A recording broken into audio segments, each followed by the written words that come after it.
And joining me now is Treasury Secretary Scott Bessent. Secretary Bessent, welcome to Meet the Press. Kristen, good to see you.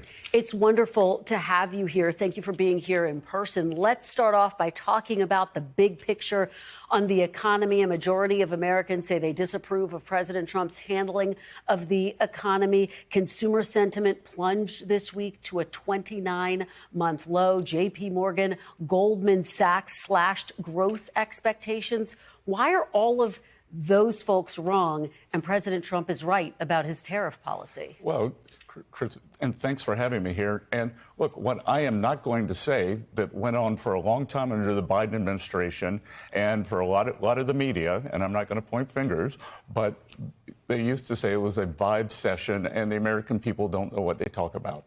And Donald Trump, his administration, myself, all believe that the American people know what they're feeling, and that we believe that our policies will change that. Clearly, they are traumatized from what's happened with this affordability crisis that was brought on by the previous administration. They want relief.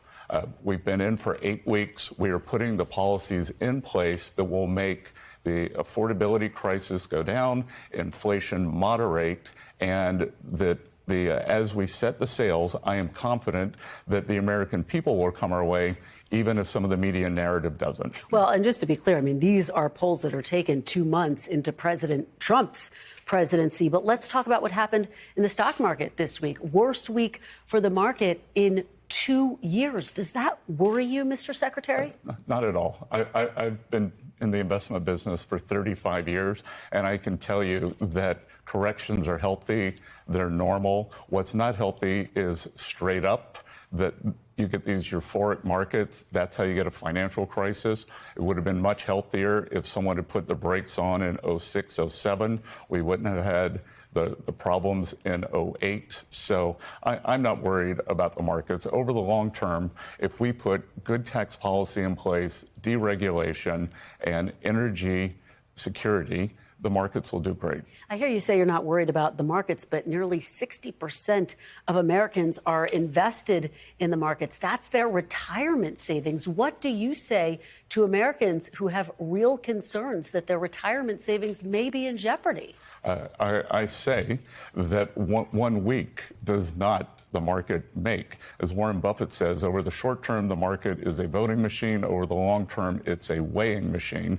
And again, Kristen, it would have been very easy for us to come in, run these reckless policies that have been happening before. We've got these large government deficits, 6.7% of GDP. We've never seen this. When we're not in wartime, not in recession, we are bringing those down in a responsible way. We are going to have a transition, and we are not going to have a crisis. Let me play you what some business leaders all around the country have had to say in response to President Trump's tariffs. Take a look. It would be difficult for U.S. farmers to try and get through some type of long-term trade war that affects our bottom line. Building the average house is going to cost more. I don't really understand the goal or the end play here on what's all trying to occur. Mr. Secretary, you heard that business owner say he doesn't understand the end goal of these tariffs. So help bring some clarity if you can. Are these tariffs a temporary negotiating tactic, or are they a permanent policy here to stay? Good. So, Chris, thanks for the question. And I can tell you, so April 2nd is going to be a big day. We're going to roll out the reciprocal tariffs. But what I can tell you, and I would encourage your viewers and the public and the media to follow, going into April 2nd, and already now we've seen some of our most imbalanced trading partners come forward and want to drop their tariffs. So by President Trump pushing forward with a tariff plan, reciprocal tariffs, if you drop yours, we'll drop ours. We are already seeing some of the worst offenders come down. April 2nd is an important day, but I would also tell everyone to look what happens from April 2nd to, say, June 30th as the other countries come down too. And President Trump's created a win-win situation here. Either the tariff barriers come down, the U.S. can export more, trade is fairer. It's always been free, but not fair. And then or If they don't do it, we'll take in substantial revenues. I want to ask you about something that you actually said last week, and we'll discuss it on the other side. Take a look. Access to cheap goods is not the essence of the American dream. The American dream is rooted in the concept that any citizen can achieve prosperity, upward mobility, and economic security. Mr. Secretary, are you there essentially saying that the Trump administration is comfortable to have consumers pay more for goods in America? Not at all, Kristen. What I was saying is the American dream is not let them eat flat screens. That if American families aren't able to afford a home, don't believe that their children will do better than they are. The American dream is not contingent on cheap baubles from China, that it is more than that. And we are focused on affordability, but it's mortgages, it's cars, it's real wage gains. Do you acknowledge, though, that tariffs will ultimately drive up prices, at least in the short term? That's what economists, that's what business leaders, that's what CEOs say. Well, they don't have to, because I believe, especially with the China tariffs, that Chinese manufacturers, they will eat the price or eat the tariffs. I believe that the currency adjusts, and I believe if we look during President Trump's first term, that all the other things we do, if we're deregulating, if we're getting energy prices down, then if we look across the spectrum, Americans will realize lower prices and better affordability. As you know, the administration has been pressed repeatedly on the prospects of a recession. The messaging has been a little mixed. Let's look at some of what we've heard. I hate to predict things like that. There is a period of transition. There's going to be no recession in America. Well, look, I think you never can predict the future. Mr. Secretary, can you guarantee the American people here and now that there will be no recession on President Trump's watch? Well, Chris, you know that there are no guarantees. Like, who would have predicted COVID? Right? So I can predict that we are putting in robust policies that will be durable. And could there be an adjustment? Because I tell you that this massive government spending that we'd had, that if that had kept going, we have to wean our country off of that. And on the other side, we are going to invigorate the private sector. I had a meeting with small bankers last week, and they are ready to start lending. Yeah. And I can tell you that Main Street is going to do well. So what exactly do you mean when you say adjustment? Could that potentially lead to a recession? There's no reason that it has to, but I can tell you that if we'd kept on this track, what I could guarantee is we would have had a financial crisis.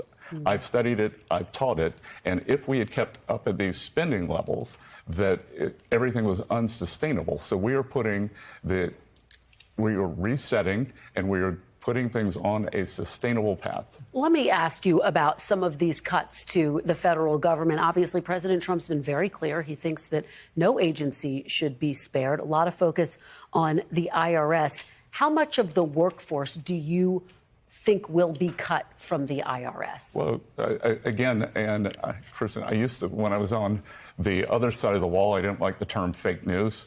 Now that I'm on the inside, I got to say it might not be strong enough, because some of the numbers that I've seen thrown out. I didn't give you a number. I'm letting you tell me. No. You tell me. But some very large print media has thrown out big numbers that just doesn't exist. So what is the number? That's what I want to ask you. Well, I will tell you that there were about 15,000 probationary employees that we could have let go.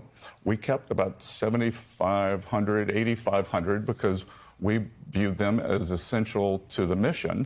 And, we will know once we get inside. But what I can tell you is that we are doing a big review. We're not doing anything. Right now is playoff season for us. April 15th is game day. And even employees who could take voluntary retirement, the rest of the federal workforce, their date was in February. Our date for them is in May. So I have three priorities for the IRS: collections, privacy, and customer service. And we'll see what level is needed to prioritize all those. Okay, well, we'll stay on top of that review for sure. I do want to ask you about the breaking news overnight. The Trump administration launching large-scale military strikes against Yemen's Iranian-backed Houthis. What exactly is the message that President Trump is trying to send to Iran? So it's a very strong message and very different than the previous administration. So the Houthis, the Iranians, should expect that this is the beginning. This is not a one-off. And we are doing this because they are blocking freedom of passage for global shipping. And Chris, back to the economy, back to inflation, that closing the Suez Canal slows global commerce and increases inflationary pressure for both us and our allies. So we are sending a message. This is unacceptable. 2 weeks ago, the president announced a maximum pressure strategy on Iran. Their economy is in disarray. The previous administration let their oil exports go up to about 1.5 million a day, and our target is to get it to zero. Okay. Secretary Bessent, thank you so much for being here. Covered a lot of ground this morning. Really appreciate it. Thanks for watching. Stay updated about breaking news and top stories on the NBC News app or follow us on social media.